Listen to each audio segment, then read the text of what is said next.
Bismillahirrahmanirrahim. Assalamualaikum warahmatullahi wabarakatuh.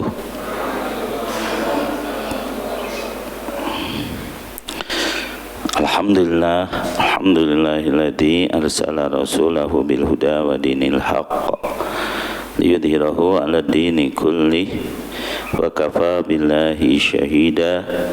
Wa asyhadu an la ilaha illallah wahdahu la syarikalah iqraran bihi wa tauhida wa asyhadu anna Muhammadan abduhu wa rasuluh sallallahu alaihi wa ala alihi wa sahbihi wa sallama tasliman mazida.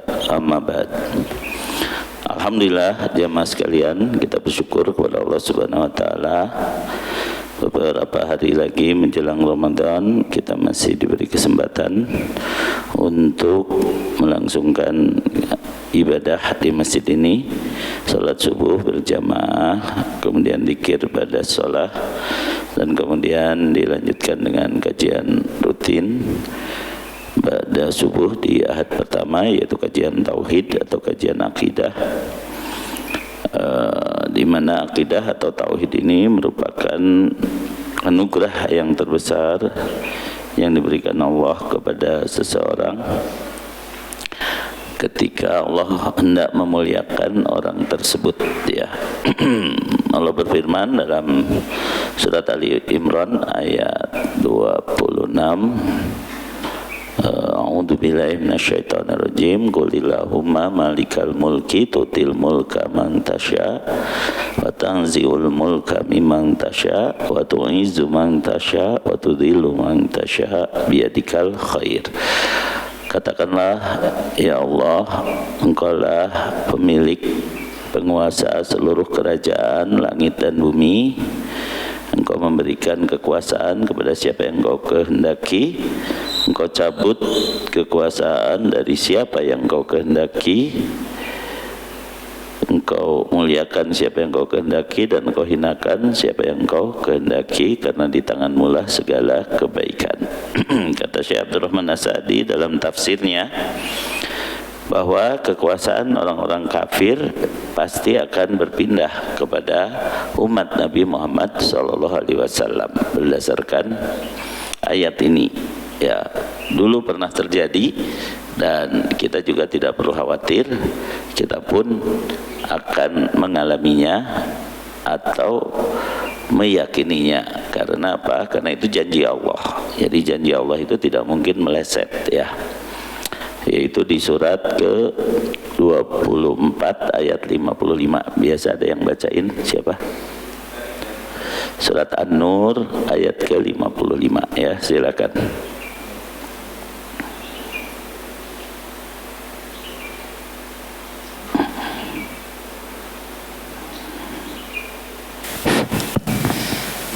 أعوذ بالله من الشيطان الرجيم وعد الله الذين آمنوا منكم وعملوا الصالحات ليستخلفنهم في الأرض كما استخلف الذين من قبلهم ولا يمكنن لهم دينهم الذين ارتضى لهم وليبدلنهم من بعد خوفهم أمنا يعبدونني لا يشركون بي شيئا ومن كفر بعد ذلك فأولئك هم الفاسقون. Allah telah menjanjikan kepada orang-orang di antara kamu yang beriman dan yang mengerjakan kebajikan, bahwa Dia sungguh akan menjadikan mereka berkuasa di bumi sebagaimana Dia telah menjadikan orang-orang sebelum mereka berkuasa. Dan sungguh Dia akan meneguhkan bagi mereka dengan agama yang telah Dia ridhoi, dan Dia benar-benar mengubah keadaan mereka. Setelah berada dalam ketakutan menjadi aman sentosa, mereka tetap menyembahku dengan tidak mempersekutukanku dengan sesuatu pun. Tetapi barang siapa tetap kafir setelah janji itu, maka mereka itulah orang-orang yang fasik. Nah, jadi kalau janji Allah tidak mungkin meleset ya. Hanya syaratnya di situ adalah kita harus benar iman dan amal soleh. Iman yang benar yaitu bertauhid, amal soleh yang benar yaitu mengikuti Rasulullah SAW secara ikhlas ya. Kemudian juga watu izuman tasya'u watu diluman tasya'. Allah memuliakan siapa yang Ia kehendaki dengan ketaatan. Ya, jadi orang yang dimuliakan Allah adalah orang yang mampu taat, mampu beriman dan beramal soleh tadi. Wa tu'izu man tasya, dan kau menghinakan siapa yang kau kehendaki dengan apa? Dengan kemaksiatan. Biyadikal khair, di tanganmu lah segala kebaikan. Jadi tidak boleh menyandarkan keburukan sedikit pun kepada Allah ya. Jadi wal khairu kulluhu fi yadaika wasyarru laisa ilaik. Ini sabda Rasulullah SAW mengajari kepada kita untuk beriman dengan benar. Semua kebaikan ada di tanganmu ya Allah, namun keburukan sedikit pun tidak disandarkan kepadamu ya. Kan iblis juga ciptaan Allah, orang kafir juga ciptaan Allah ya. Orang yang curang kemarin juga ciptaan Allah, iya, tapi keburukannya adalah keburukan dia sendiri ya. Allah menciptakan mereka, namun Allah pun menakdirkan apa yang mereka lakukan melalui kelakuan mereka. Jadi tidak bisa disandarkan sedikit pun keburukan itu kepada Allah. Begitu konsepnya ya. Nah, namun kita mengimani bahwa Allah Maha Kuasa secara mutlak. Segala yang terjadi dengan takdir Allah ya, karena kekuasaannya mutlak. Bahkan itu juga terjadi dengan ilmu Allah ya. Makanya bertauhid itu ada dua unsur, iyyaka na'budu wa iyyaka nasta'in ya. Kita harus beribadah, menyembah, melakukan apa yang Allah sukai ya, dalam bentuk ibadah tadi. Kemudian juga menyandarkan urusan kita, meyakini bahwa segala yang terjadi itu adalah kehendak Allah, kekuasaan Allah, maka kita tidak boleh bersandar kepada selain Allah. Itu dua unsur tauhid ya. Beribadahlah hanya kepada Allah dan berserah dirilah, bersandarlah hanya kepada Allah juga. Orang yang benar tauhidnya, maka dia dijamin tidak akan disiksa dan akan selalu diberi petunjuk. Itu surat ke 6 surat Al-An'am ayat ke 82 ya. Silakan dibuka dan dibaca terjemahnya. Surat Al-An'am ayat ke 82.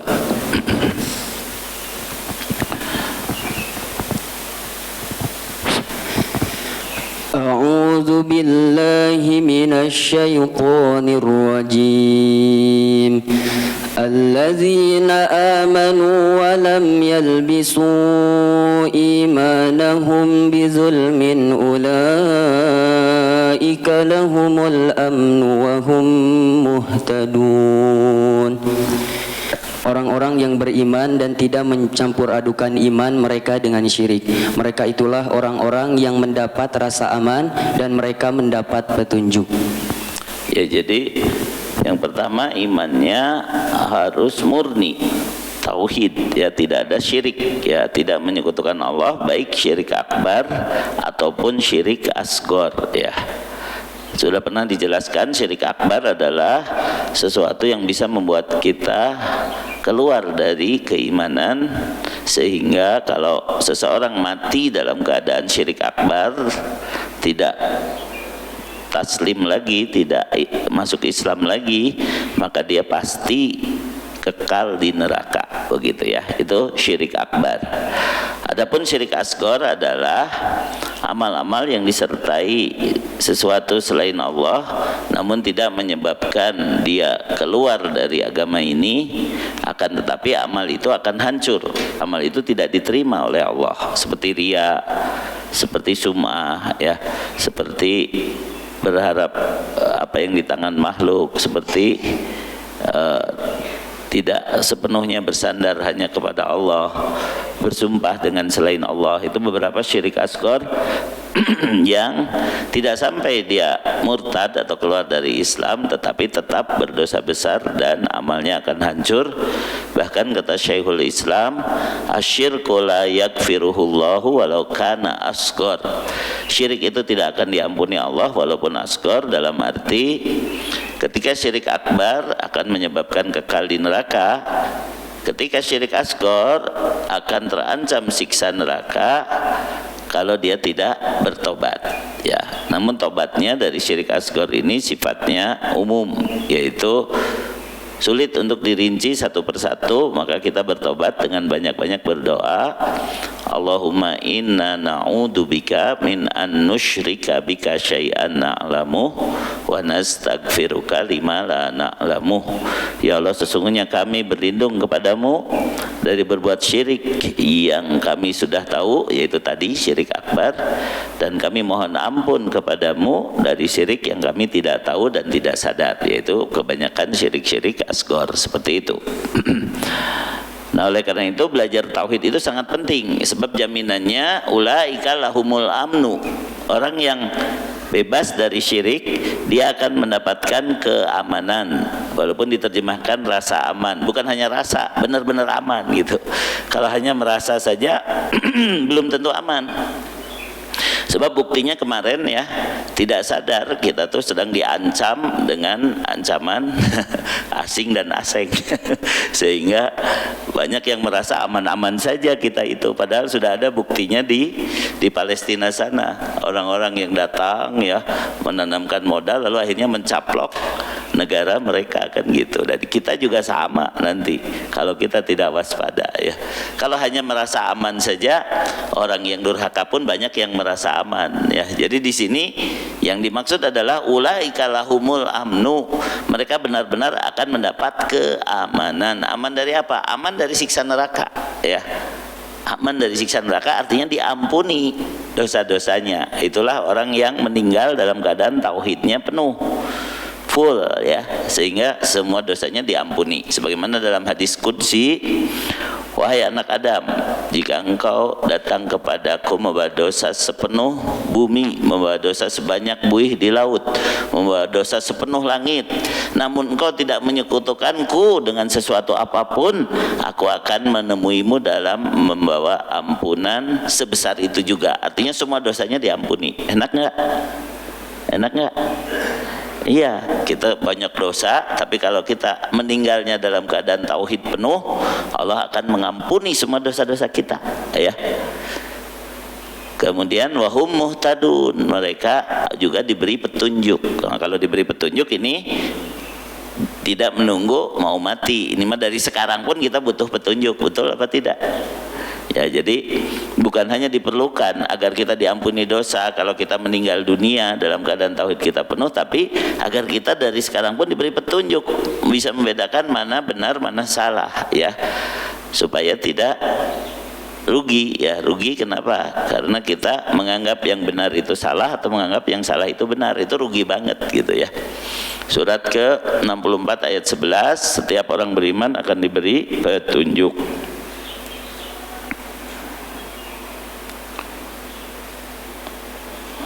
Surat At-Taghabun ayatnya ayat ke-11 ya. A'udzu billahi minasy syaithanir rajim. Ma asaba min musibatin illa bi iznillah wa man yu'min billahi yahdi qalbah wallahu bikulli syai'in alim. Tidak ada suatu musibah yang menimpa seseorang kecuali dengan izin Allah, dan barang siapa beriman kepada Allah, niscaya Allah akan memberi petunjuk kepada hatinya, dan Allah Maha mengetahui segala sesuatu. Ya, jadi petunjuk untuk menghadapi musibah atau takdir apapun diberikan kepada seseorang yang benar imannya. Petunjuk ringkasnya adalah SSI ya. Idza un'ima syakar wa idza btuliya sabar wa idza adnaba istighfar. Orang beriman itu bisa menyikapi setiap takdir dengan bersyukur ketika mendapatkan kenikmatan, bersabar ketika diberi ujian, dan beristighfar ketika jatuh pada kesalahan. Itu SSI ya, syukur, sabar, istighfar.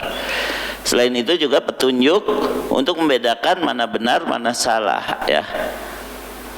Bagaimana kita berpendapat, bersikap, bagaimana kita bertindak, bagaimana kita berkata, itu harus dengan petunjuk Allah, yaitu agar kita punya furqan, punya pemisah antara hak dan batil, dan pemisah itu yaitu Al-Quran ya. Surat ke-8 ayat 29 dan surat ke-2 ayat 185 ya. Surat Al-Anfal ayat 29. Karena kita mau memasuki bulan Ramadan, kita akan ditingkatkan ketakwaan, kita akan diberi ampunan, artinya diluruskan tauhid kita, karena hanya orang yang bertauhid saja yang diampuni seluruh dosanya tadi kan gitu. Kemudian juga karena bulan Ramadan adalah bulan Al-Quran, maka kita akan ditambah ilmu kita agar bisa jelas membedakan benar dan salah ya. Silakan surat 8 ayat 29. A'udzu billahi minasy syaithanir rajim.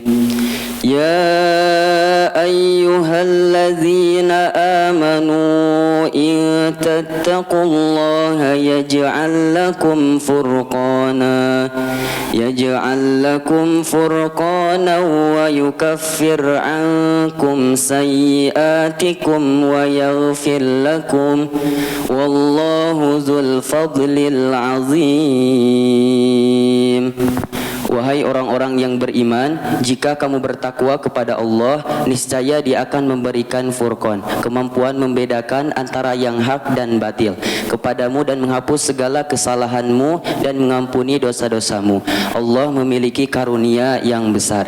Ya, makanya walaupun Ramadan tinggal beberapa hari lagi, ya kita berharap kita dimudahkan oleh Allah untuk sampai kepada bulan itu dan menyelesaikan ibadah di dalamnya. Allahumma sallimna li Ramadan wa sallim lana Ramadan wa tasallamhu minna mutaqabbala. Ya Allah, selamatkanlah kami untuk memasuki bulan Ramadan dan menjalani ibadah di bulan Ramadan. Selamatkanlah bulan Ramadan, seluruh bulan Ramadan dari awal sampai akhir untuk kami, agar kami bisa melaksanakan ibadah dengan tenang. Dan selamatkanlah ibadah kami, amal-amal kami di bulan Ramadan itu dan sejak sekarang, agar nanti Engkau terima sehingga kami menjadi orang yang lebih bertakwa dan kami mendapat ampunan atas dosa-dosa. Itu adalah doa menjelang Ramadan dan juga doa selama bulan Ramadan ya. Sudah pada tahu kan? Ya, coba diikuti ya. Allahumma sallimna li Ramadan wa sallim lana Ramadan wa tasallamhu minna mutaqabbala. Ya, artinya tadi ya, jadi kita minta agar kita disehatkan, diselamatkan sampai masuk bulan Ramadan dan sepanjang bulan Ramadan. Kita minta agar selama bulan Ramadan tidak ada gangguan bagi kita untuk beramal dan beribadah, dan kita minta agar amal ibadah selama bulan Ramadan itu diterima. Tapi jangan cari masalah sendiri. Kita minta nggak ada gangguan, malah sibuk ke mall ya, sibuk dengan hal-hal yang melalaikan. Misalnya anak-anak nih, hati-hati selama bulan Ramadan saum, ngabisin waktunya dengan main game misalnya, ngabisin waktunya dengan ngalor ngidul nggak jelas gitu kan. Kita manfaatkan untuk membaca Al-Quran, untuk thalabul ilmi ya, untuk ibadah-ibadah yang lain ya, seperti itu. Nah kemudian dengan keimanan dan ketakwaan kita akan mendapatkan petunjuk, kita akan mendapatkan pembeda antara hak dan batil, bahkan Allah akan menghapuskan kesalahan-kesalahan kita. Artinya itu lebih tinggi dari sekedar diampuni. Ya, kalau diampuni, misalnya kita bersalah, diampuni. Tapi nanti bisa saja mengulangi kesalahan yang sama. Tapi kalau dihapuskan kesalahan, maka kita diampuni dan kita dibimbing untuk mengubah kebiasaan kita. Ya, jadi tobat yang sebenarnya itu adalah mengubah kebiasaan. Jadi kebiasaan yang salah menjadi kebiasaan yang soleh, begitu ya. Dan itu butuh effort, butuh perjuangan yang lebih berat lagi dari sekedar mohon ampun ya. Kalau mohon ampun bisa saja diampuni saat itu, tapi belum tentu dihapuskan kesalahannya. Artinya belum tentu dia tidak kembali kepada dosa yang sama. Tapi kalau sudah dihapuskan kesalahannya, maka dia akan berubah menjadi orang yang lebih baik. Ya, sehingga kalau kata Agim, Ramadan itu ibarat kepompong ya. Kepompong itu kita memasuki Ramadan seperti hileud, sok ngahi hileudan ka batur ya. Kelakuannya tidak kurang baik lah gitu ya. Tapi begitu memasuki Ramadan, masuk ke pompong, ulat masuk ke pompong, berubah menjadi apa anak-anak?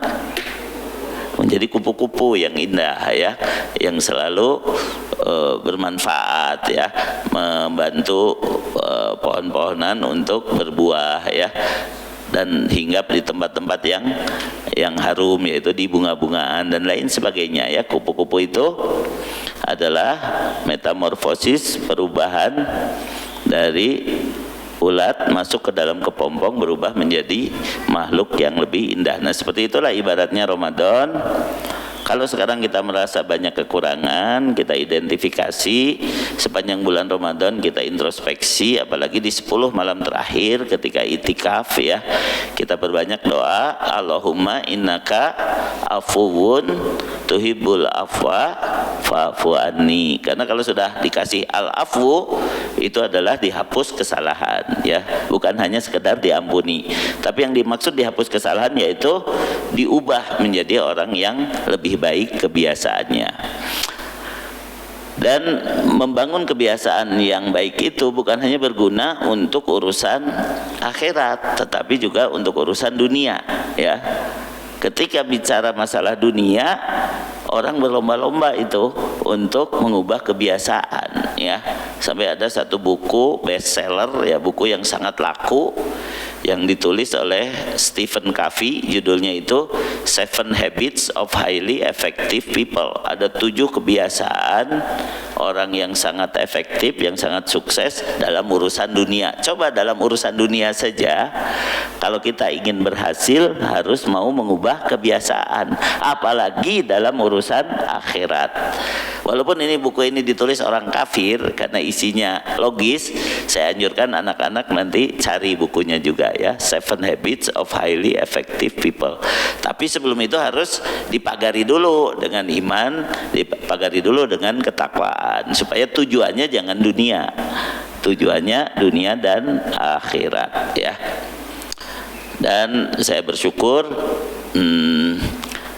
Jumat kemarin ya, saya sudah berdua lagi ya, sehingga masuk Ramadan tidak olangan. Dan alhamdulillah pasangan saya, istri saya itu membantu saya membangun banyak kebiasaan baru, kebiasaan baik begitu ya. Jadi penampilan juga harus beda ya, dikasih tas jangan mau keresek atau cina mau HP mah dikasih tas bagus gitu kan. Terus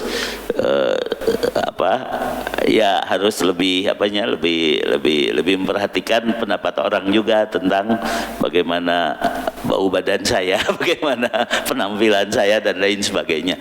Walaupun tujuannya adalah sebagaimana yang dicontohkan Syekhul Islam ya. Syekhul Islam itu orangnya sangat sederhana, orangnya tidak terlalu menonjolkan diri. Tapi begitu beliau mengajar hadis, beliau berpenampilan megah, kemudian berwibawa, pakai baju yang terbaik dan naik di atas kursi, di atas meja seperti ini.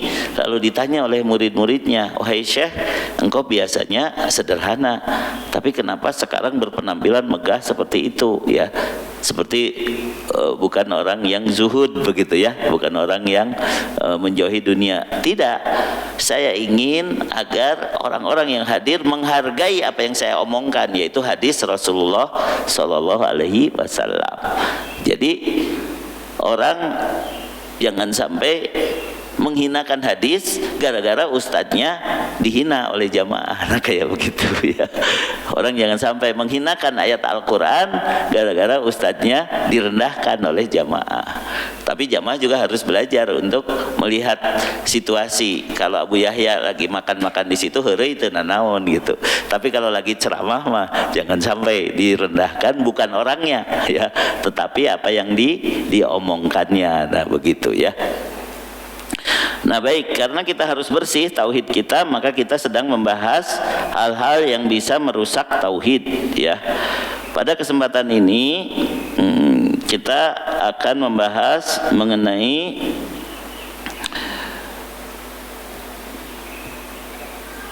bahaya syirik dalam bentuk mempersembahkan hewan kurban dan nazar serta hadiah-hadiah untuk tempat-tempat ziarah kuburan dan mengagung-agungkan tempat-tempat keramat tersebut. Nah, ini yang banyak terjadi ya di masyarakat kita, yaitu karena kejahilannya mereka menganggap bentuk ibadah itu dengan mengagung-agungkan kuburan, tempat keramat ya, gunung, laut, pohon dan lain sebagainya. Padahal tadi setiap Al-Fatihah kita mengucapkan apa? Iyyaka na'budu wa iyyaka nasta'in. Hanya kepada Allah kita harus mengagungkan dan hanya kepada Allah kita harus memohon pertolongan ya, bukan kepada kuburan, bukan kepada lautan. Walaupun mereka beralasan kan itu hanya perantara saja, kita tetap hati mah yakin Allah yang mengabulkan. Ya emangnya Allah menyuruh melalui mereka? Kan tidak ya. Sama dengan orang kafir Quraisy dahulu, saya juga ngerti patung ini nggak bisa berkata, tapi kan dia nggak berdosa. Ya iyalah nggak berdosa karena nggak bisa bergerak kan gitu. Maka di patung ini dijadikan perantara untuk menyampaikan doa kami kepada Allah. Apa bedanya dengan orang-orang yang menyembah kuburan sekarang ini dengan alasan yang sama kan ya.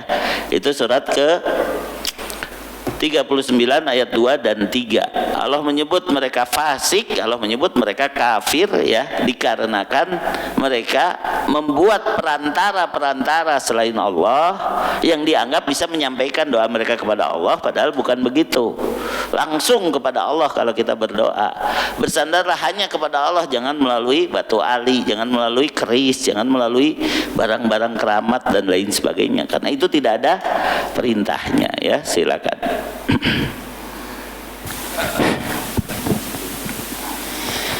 A'udzu billahi minasy syaithanir rajim. Inna anzalna ilaikal kitaba bil haqqi fa'budillaha mukhlishan lahuddin. Ala lillahi dinul khalis walladzina ittakhadhu min dunihi awliya ma na'buduhum illa liyuqarribuna ilallahi zulfa innallaha yahkumu bainahum fima hum fihi yakhtalifun innallaha la yahdi man huwa kadhibu kaffar. Sungguhnya kami menurunkan kitab Al-Quran kepadamu Muhammad dengan membawa kebenaran. Maka sembahlah Allah dengan tulus ikhlas beragama kepadanya. Ingatlah hanya milik Allah agama yang murni dari syirik. Dan orang-orang yang mengambil pelindung selain dia berkata, kami tidak menyembah mereka melainkan berharap agar mereka mendekatkan kami kepada Allah dengan sedekat-dekatnya. Sungguh Allah akan memberi putusan di antara mereka tentang apa yang mereka perselisihkan. Sungguh Allah tidak memberi petunjuk kepada pendusta dan orang yang sangat ingkar.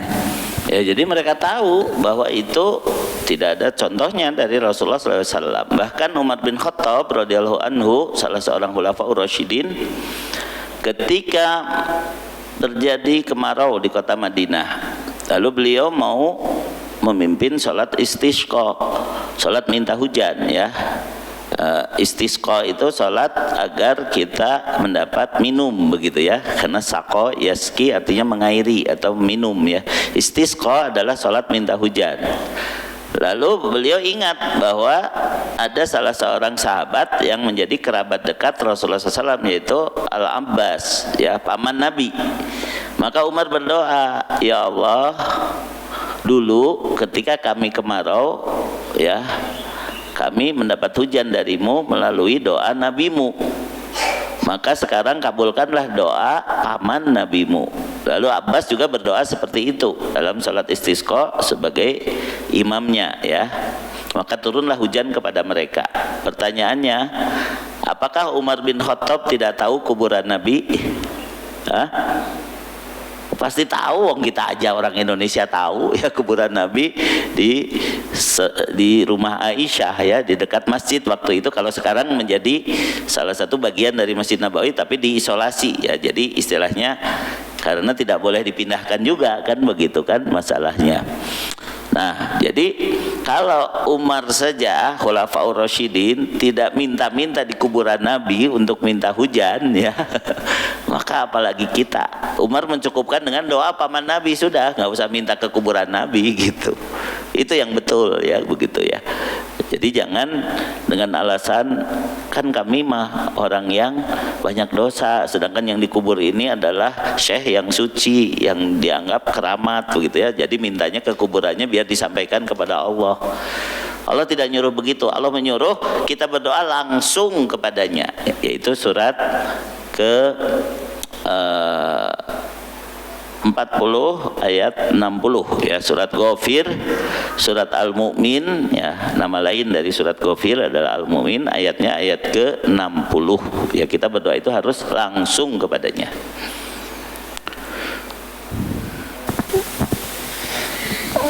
وَقَالَ رَبُّكُمُ ادْعُونِي أَسْتَجِبْ لَكُمْ إِنَّ الَّذِينَ يَسْتَكْبِرُونَ عَنْ عِبَادَتِي سَيَدْخُلُونَ جَهَنَّمَ دَاخِرِينَ.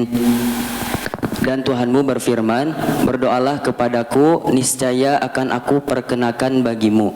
Sungguhnya orang-orang yang sombong tidak mau menyembahku akan masuk neraka jahanam dalam keadaan hina dina.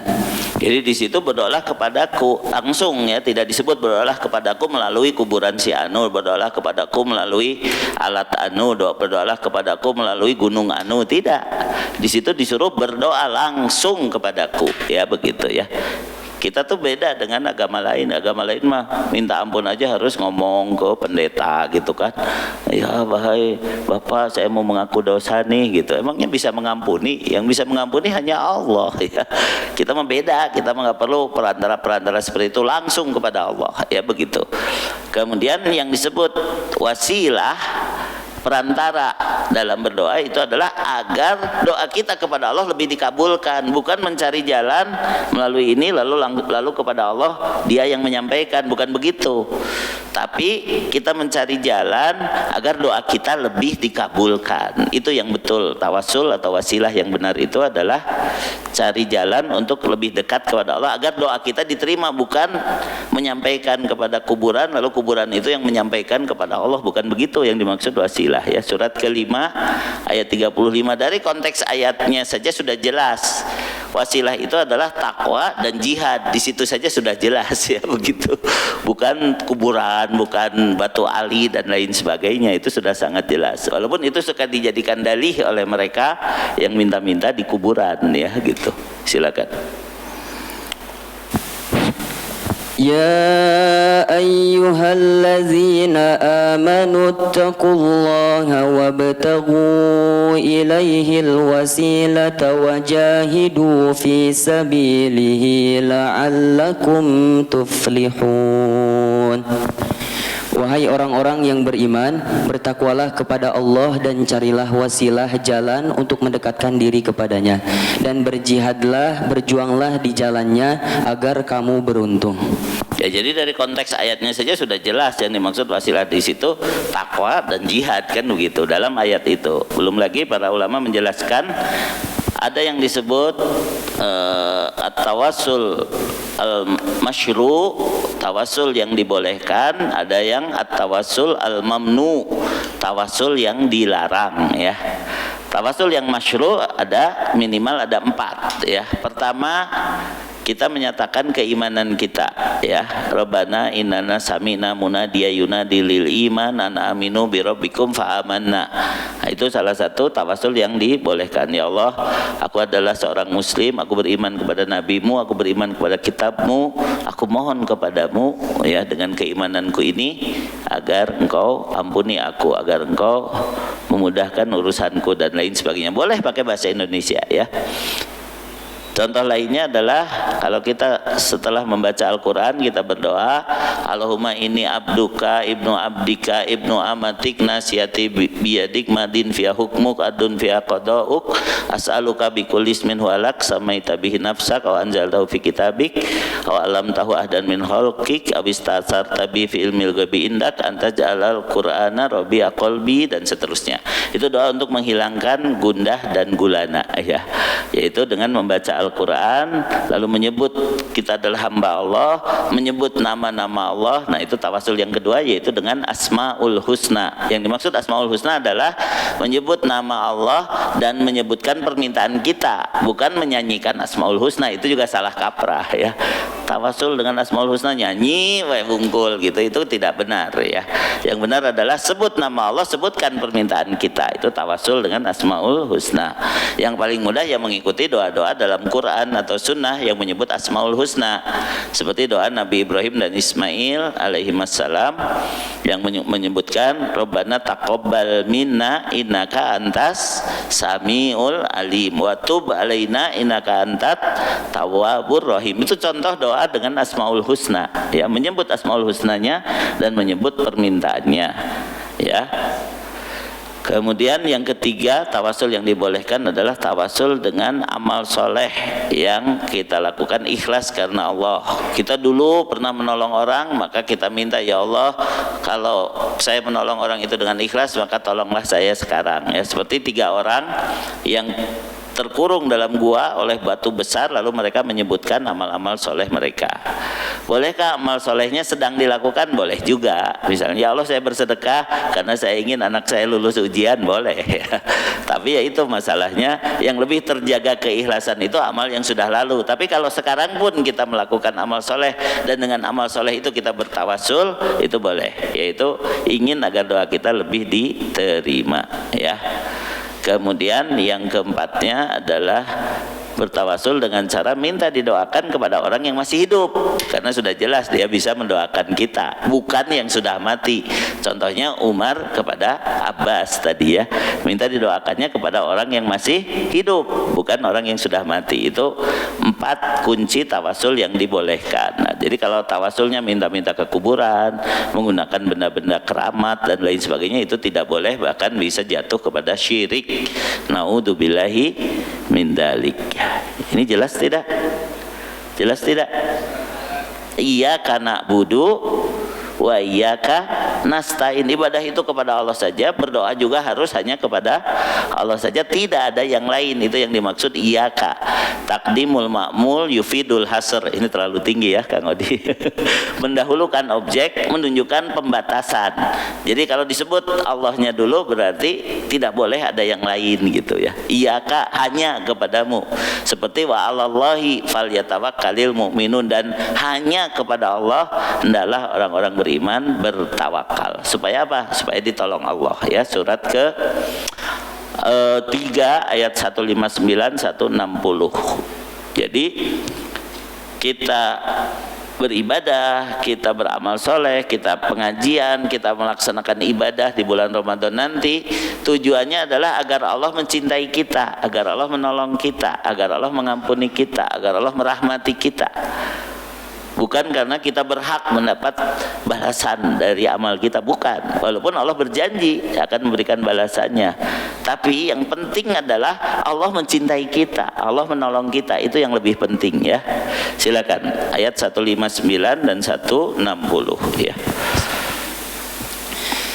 فبما رحمة من الله لنت لهم ولو كنت فظا غليظ القلب لانفضوا من حولك فاعف عنهم واستغفر لهم وشاورهم في الأمر فإذا عزمت فتوكل على الله innallaha yuhibbul mutawakkilin. Yansurkumullahu fala ghaliba lakum wa yakhzulkum faman zalladzi yansurukum min ba'dih wa 'alallahi falyatawakkalul mu'minun. Maka berkat rahmat Allah engkau Muhammad berlaku lemah lembut terhadap mereka. Sekiranya engkau bersikap keras dan berhati kasar, tentulah mereka menjauhkan diri dari sekitarmu. Karena itu maafkanlah mereka dan mohonkanlah ampunan untuk mereka, dan bermusyawarahlah dengan mereka dalam urusan itu. Kemudian apabila engkau telah membulatkan tekad, maka bertawakallah kepada Allah. Sungguh Allah mencintai orang yang bertawakal. Jika Allah menolong kamu, maka tidak ada yang dapat mengalahkanmu.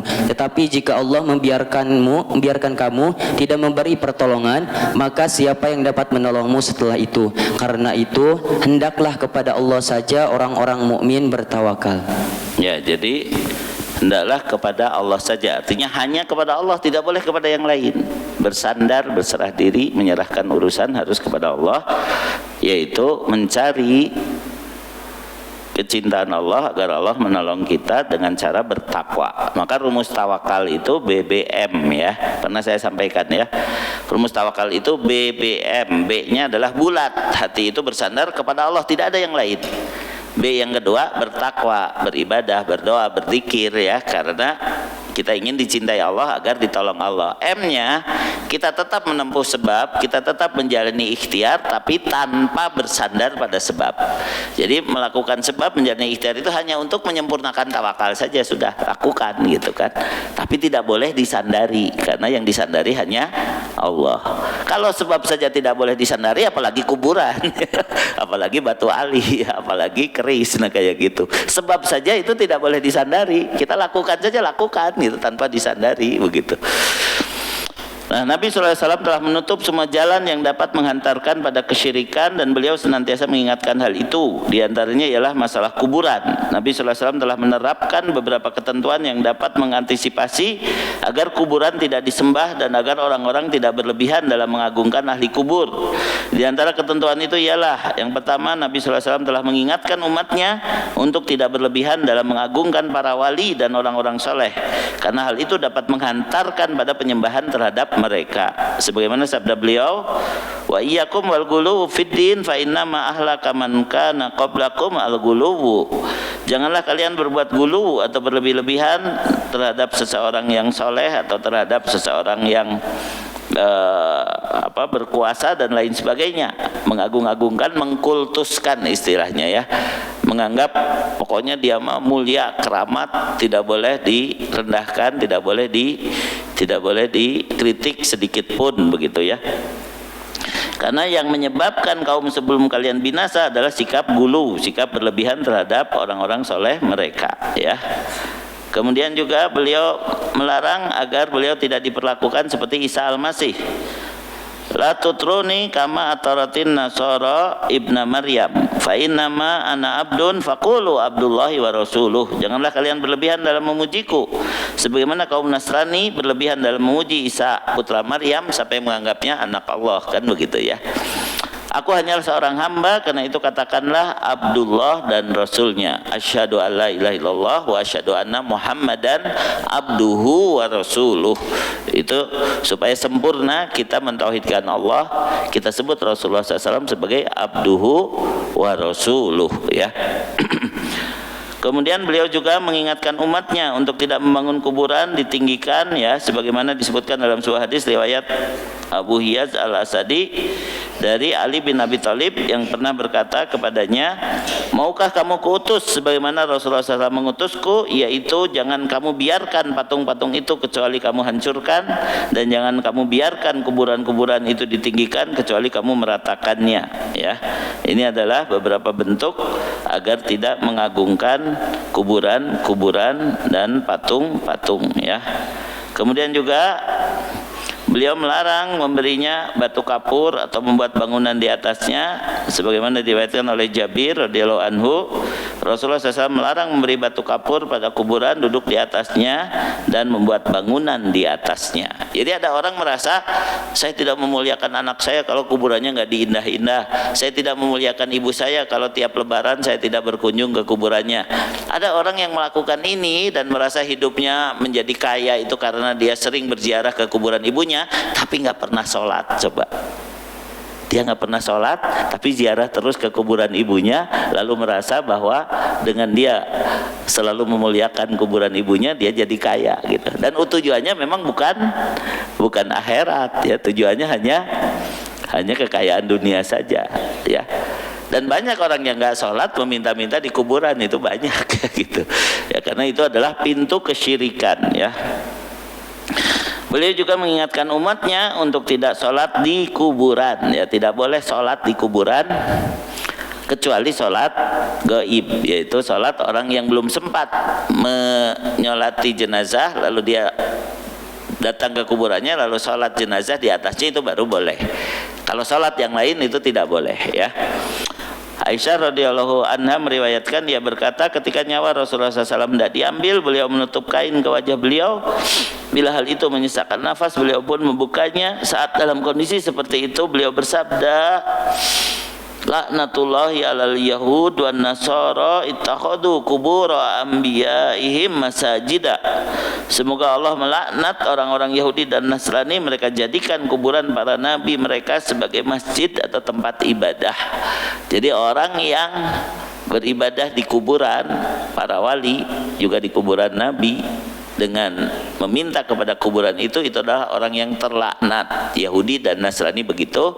Maka kalau kita mengaku umat Nabi Muhammad SAW, kalau kita berkunjung ke Madinah, jangan berpikir saya ingin mengunjungi kuburan Nabi dan minta-minta di sana. Itu sangat naif ya.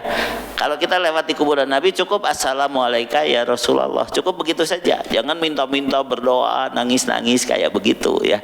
Itu sekarang masih banyak yang begitu ya, masih banyak yang begitu. Ke Madinah itu ke makam Nabi, kemudian kalau orang umroh titip salam ya ke Rasulullah. Dari sini aja kita suka mengucapkan salam, kenapa harus ke sana? Setiap tasyahud kan kita salam kan, assalamualaikum ayyuhan nabiyyu wa rahmatullahi wa barakatuh. Kita sudah salam dari sini, kenapa harus titip salam kepada Kanjeng Nabi ya, kali kamu mau umroh gitu. Dari sini saja kita sudah salam begitu ya. Dan jangan minta-minta. Ada lagi yang bikin tulisan, tolong lemparkan ke kuburan Nabi tulisan ini permintaan saya gitu kan. Aneh-aneh di kita mah gitu ya. Nah, jadi ini salah satu bentuk kesyirikan dalam memuja tempat-tempat keramat ya. Insya Allah nanti kita lanjutkan pada pertemuan berikutnya. Yang penting tadi sudah didahului dengan dasar-dasar tauhid dan pentingnya tauhid yang benar ya. Apalagi menjelang Ramadan ya, kita harus tadi bersih keimanan kita, bersih ketakwaan kita agar kita diampuni Allah, dan harus dekat dengan Al-Quran agar kita mendapatkan furqan, mendapatkan mata hati yang bisa membedakan benar dan salah ya. Baik, alhamdulillah, subhanakallahumma wa bihamdika asyhadu an la ilaha illa anta astaghfiruka wa atubu ilaik. Wassalamualaikum warahmatullahi wabarakatuh.